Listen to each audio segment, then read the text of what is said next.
Sometimes the strangest stories don't begin with a sound, not with a phone call, not with a scream, but with a painting. A painting no one was ever supposed to see. The rain had been falling for 3 days straight, not pouring in sheets.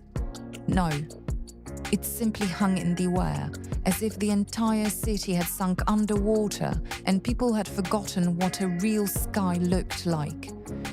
Aidan was coming home late that evening, carrying an old folder of sketches beneath his jacket.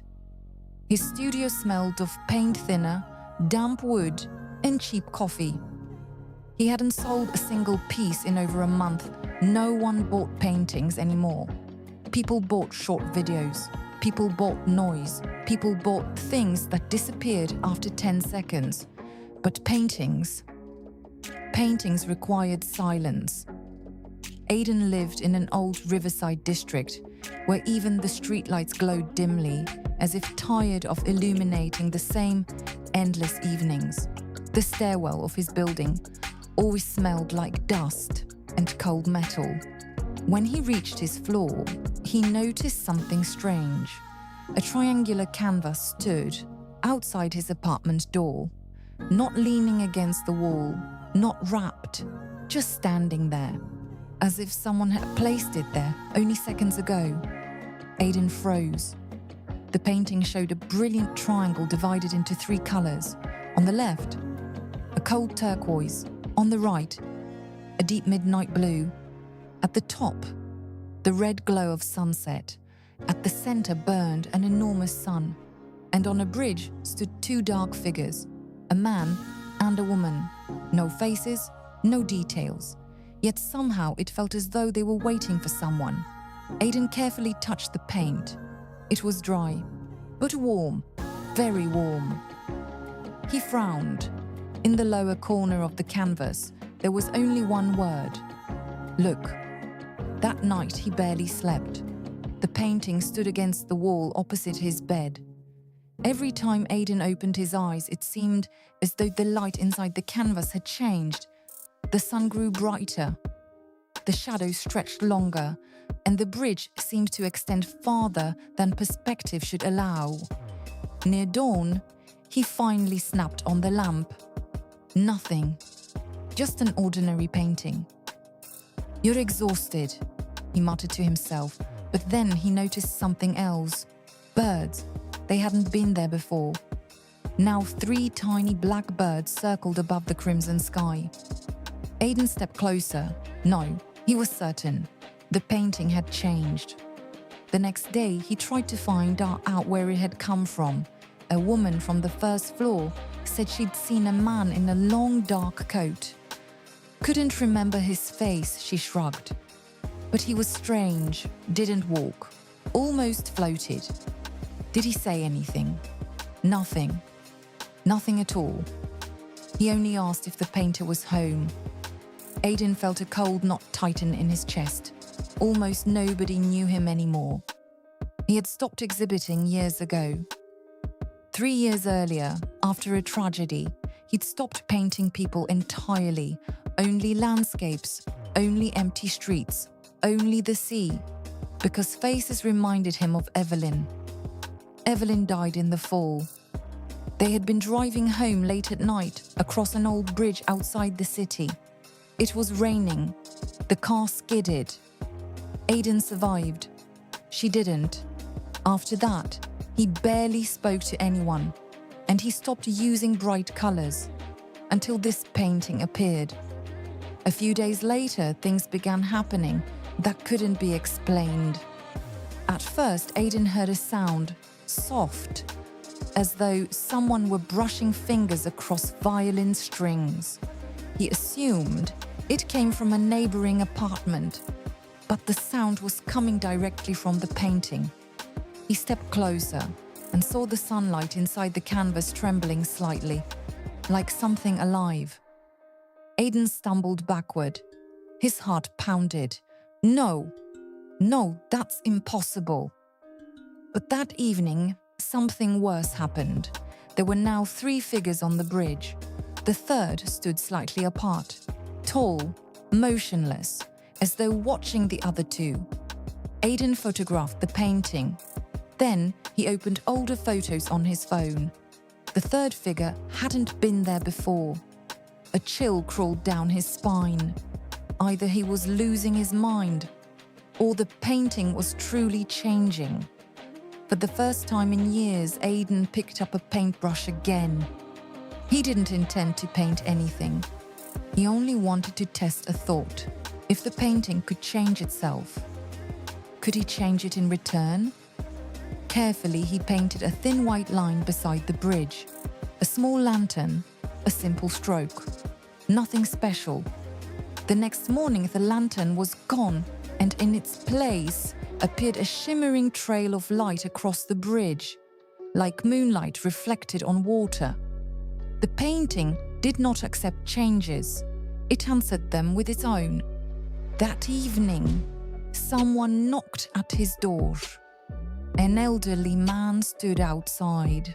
Grey hair, black gloves, eyes far too calm. "You're Aidan?" "Yes." The man looked past his shoulder at the painting, and for the first time since all this began, Aidan saw genuine fear on someone's face. "It's already begun changing. Who are you? That doesn't matter right now. Then this conversation is over." But the old man didn't move. "How many figures are on the bridge?" Aidan stayed silent. "How many?" "3. The old man closed his eyes, as though hearing confirmation of something he'd dreaded. "Then there isn't much time left." They spoke deep into the night. The old man's name was Mr. Blackwood. He had once taught fine art. Then, years later, he began searching for paintings that appeared on their own. "These works are rare," he said quietly, "and they always appear near people who've lost something important. So this is some kind of supernatural legend. I wish it were only a legend." He told Aidan he had seen 4 paintings like it before. One showed a lighthouse, another, an abandoned train station, a third, a room without doors. Every owner of those paintings vanished. Vanished where? The old man was silent for a long time. "No one knows. So what am I supposed to do?" "Don't stare at it too long." "That sounds insane." "Then try remembering the last dream you had that wasn't about the painting." Aidan said nothing, because he realized the old man was right. For nights now, he had dreamed only of the bridge and the sun, that enormous, blinding sun. On the 6th day, he noticed another detail. The woman on the bridge was holding something pale, a flower, a white lily. Evelyn loved lilies more than anything. Aidan felt his chest tighten. "No." He stepped closer. The woman seemed to tilt her head slightly. That was impossible. Yet it felt as though she were looking directly at him. After that evening, he began hearing a voice. Not words, more like a tone. Soft, almost forgotten. Sometimes at night he felt someone standing in the room. He would turn on the light. No one, only the painting, and the sun growing brighter and brighter. Then one night the power went out. In the entire building, old lamps died all at once. People shouted outside. Windows opened across the street. But Aidan's room remained illuminated because the painting was glowing with real light, warm, golden, as if another sky existed inside it. Aidan stepped closer, very slowly. And then he heard footsteps, not in the apartment, there, on the bridge. He froze. The figures were moving, slowly, like people walking through heavy fog. His heartbeat thundered in his ears. The woman stopped, then raised her head. It was Evelyn. Not completely, more like the memory of her. But Aidan would have recognized her among 1,000 faces. He reached out. His fingers touched the canvas, and the surface was no longer solid. It felt warm, deep, like water. The next day, Mr. Blackwood returned and immediately understood what had happened. "You touched it." "I saw her." "No." The old man looked him straight in the eyes. "It showed you what you wanted to see." "It was Evelyn." "Maybe. What does that mean?" "These paintings feed on memory." Aidan's voice sharpened. "So you think I imagined all of it?" "I think the most dangerous things in this world often look exactly like what we long for most." After the old man left, Aidan sat in darkness for hours. He knew he should destroy the painting, but he couldn't, because for the first time in 3 years, he felt that Evelyn was somehow close, even if that was impossible. That night, the painting changed again. The bridge became longer. Now it stretched far beyond the reach of the light, and at the end appeared the silhouette of a city, an unfamiliar city, tall towers, empty windows, not a single light. That night, Aidan did something he would regret for years. He stepped inside. It happened almost accidentally. He touched the canvas again. The surface rippled, and in the next instant, the room vanished. He stood on the bridge, a real bridge. Wet wooden boards creaked beneath his feet. The wind smelled of rain and cold river water. Ahead of him blazed an enormous sun, far too large for the human world. The sky was divided into colors, see, a turquoise, a blue, red, exactly like the painting. Aidan slowly turned around. Behind him there was no apartment, only endless darkness. "So, you finally came." The voice sounded very close. Evelyn stood beside the railing, wearing the same pale coat, her hair damp from rain, exactly as he remembered her on their final night together. Aidan couldn't speak. He only stared. "I missed you," he whispered. She smiled softly, but there was something wrong about the smile. Too calm, too still. "This place, what is it?" "A place in between." "Between what?" "Between what people lose and what they refuse to let go." The wind intensified. The sun began to pulse, like a gigantic heart. "You're not really Evelyn, are you?" She looked at him for a long time. "What if it's easier for you to believe I am?" Fear rose inside him instantly, because that was not how a human being answered. That was how something answered after studying humans very carefully. Then the third figure appeared on the bridge, tall, dark, faceless. It moved toward them slowly. Each step echoed like distant thunder. "Who is that?" Evelyn lowered her gaze. "He comes for those who stay too long." Aidan stepped backward.